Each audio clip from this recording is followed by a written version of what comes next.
Coach Leipold just mentioned that a few days ago was the first time that Jalen and the top three wide receivers had all been practicing in full at the same time. Just what was it like kind of having them all out there and getting to see what a preview of what the offense could actually Fun. It's fun to watch. Yeah.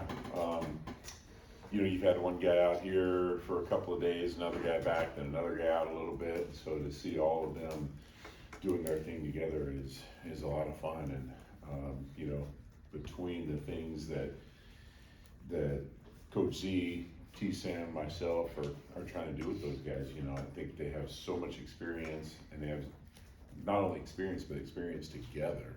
And there's a chemistry there that you want to allow to show up on the field. And so the way I say it is, you got to be yourself, and like I talked to these guys about allowing them to have their own personality on the field within the structure of a system. But I'll be honest with you, we're giving a little bit more freedom to those guys than what I would normally do, just because I trust them so much. And great instincts, typically just do the thing that they should do based on the coverage that they see, and somehow they get open and Jalen just makes it work. Calvin Clements was a guy who was committed to you guys at Baylor. What did you notice about him as a recruit at that point, and what have you seen from him this fall now that he's been healthy, healthier than he was this spring? Yeah, well, I think he was certainly making progress in the spring and making steps in the right direction. But he's still not quite himself yet. He's getting back, but still not quite there. And so it did set him back. Missing that much time certainly sets anybody back, a big guy especially. And he's like a lot of big linemen that, the bigger you are, typically the longer it takes to develop. It's kind of like a big dog. A Great Dane or a Saint Bernard. They don't look like much for a while, but when they're fully grown and they're developed and they become coordinated, wow, it's an impressive animal. And he's still in that awkward teenage stage a little bit in terms of his body and just learning how to make it all work right. But I like him, and I think he's going to be a really good player for us. Jeff, you just mentioned those veterans and the trust you have with them. Short time with them, is that tape? Is that time spent? How have you, in this short period of time, been able to develop that trust with those guys? I don't know. You should ask them that. Yeah. I trust them just because I've seen. I guess trust is a two-way street, right? And so I guess from my perspective, I would say I trust them because when I ask them to do something, they do it. And when I challenge them, they step up to the challenge. I trust them because they're just the type of athletes that seem to make the right decision. There are guys that you have to coach into figuring things out. And I'm not saying that's not the case with them to some extent as well, but really good athletes just kind of tend to figure things out on their own most of the time. It just makes sense to them where the open space is, or they recognize the leverage of the defender that's covering them, and they alter a route just a little bit, and it helps them get open. And so I just see those instincts that show up with those guys all the time. And so, yeah, I mean, that trust for me just comes from watching them do their thing repetitively. Coach Leipold mentioned you were close to having your starting five up front kind of figured out and pieced together.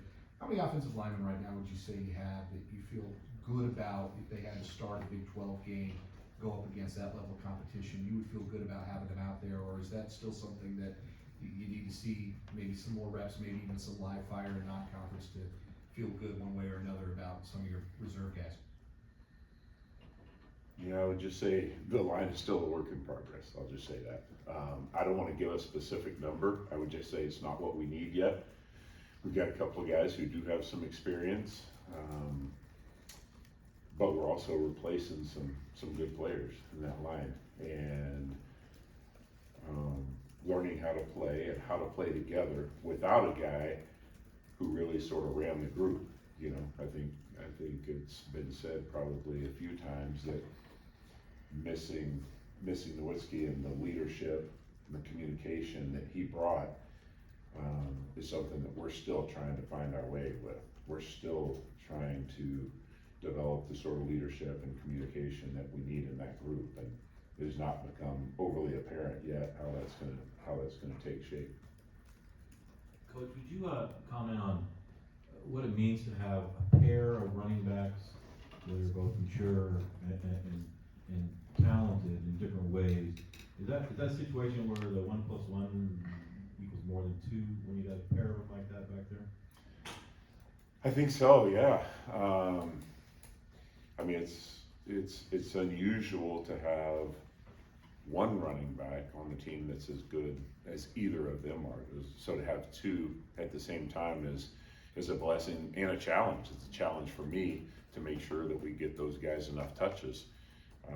So we'll have times where we got both those guys on the field at the same time, and try to be creative in creating ways to get the ball to both of them. And then the nice thing is you just feel like you can keep rolling those guys in a game and not feel like either of them are going to get worn down. And in some ways, running back can be the most physical position in football, I think. And so having not only two guys but two big, durable guys is something that gives me a lot of confidence as a play caller.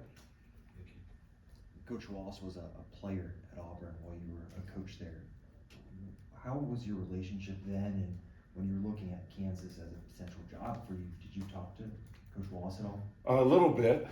So he was a freshman that my last year there that we brought in really late, just before signing day, and came in as a guy that we kind of signed just because we kind of had to have a guy, and was not real heavily recruited at the time. And so we brought him in and didn't think a whole lot in terms of what he would do for our team early on. And then as we began to work towards the season, we had some other guys who didn't perform as well as we had hoped that they would, guys who were much more heavily recruited and much more highly regarded.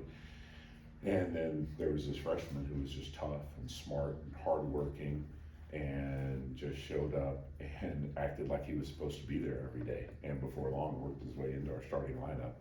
And he's the same kind of guy as a coach. And a lot of the play of the running backs, I think, is in part due to his personality. You see that same sort of thing show up from those guys. They play smart, they play tough, and they're responsible. And yes, I did talk with them a little bit about it, and both of us felt like it would be a good fit. Something Coach Blackwell talked about too was your own adaptation process to the practice format that KU does with intensity. We talked to Bryce Foster about it. He said it was an acclimation process for him. What was it like for you getting used to the practice format, and what were some of the things that maybe you had to tweak from past stops? So every program is a little bit different in terms of how they practice and how what your schedule is like. All those things really different. And so this one was different than my previous stop and different than the one prior to that as well. And so there's been some getting used to, but I really like what we do. We get a lot done in a shorter amount of time than what has been the case probably at most, if not all, other stops that I've been a part of. And so I'm enjoying that part of it.